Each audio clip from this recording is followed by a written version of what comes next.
बिना झुलनी गवनवा ना जइबो हो, बिना झुलनी गवनवा ना जइबो हो।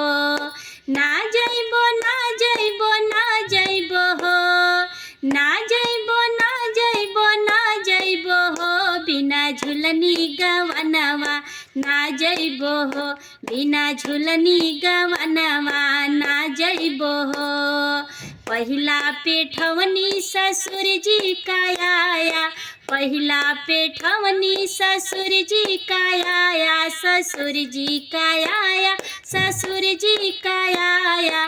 ना जइबो ना जइबो ना जइबो हो, ना जइबो ना जइबो ना जइबो हो, ओही बुढ़वा के साथवा ना जइबो हो, ओही बुढ़वा के साथवा ना जइबो हो, बिना झुलनी गवनवा ना जइबो हो, बिना झुलनी गवनवा ना जइबो हो। दूसरा पेठवनी भसुर जी का आया, दूसरा पेठवनी भसुर जी का आया, भसुर जी का आया, भसुर जी का आया।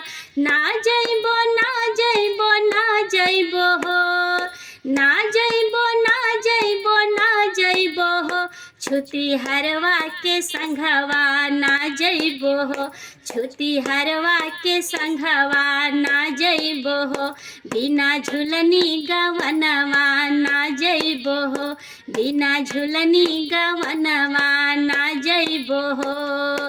तीसरा पेठवनी देवर जी का आया, तीसरा पेठवनी देवर जी का आया, देवर जी का आया, देवर जी का आया।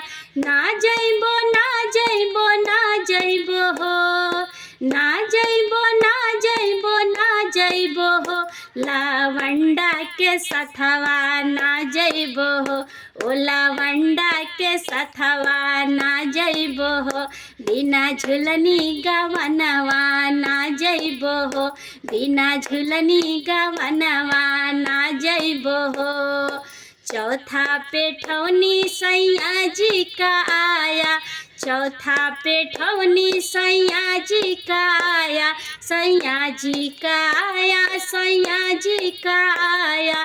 चल जइबो चल जइबो चल जइबो हो, चल जइबो चल जइबो चल जइबो हो, बिना झुलनी गवनवा चल जइबो हो, बिना झुलनी गवनवा चल जइबो हो, बिना झुलनी गवनवा चल जइबो हो, बिना झुलनी गवनवा चल जइबो हो।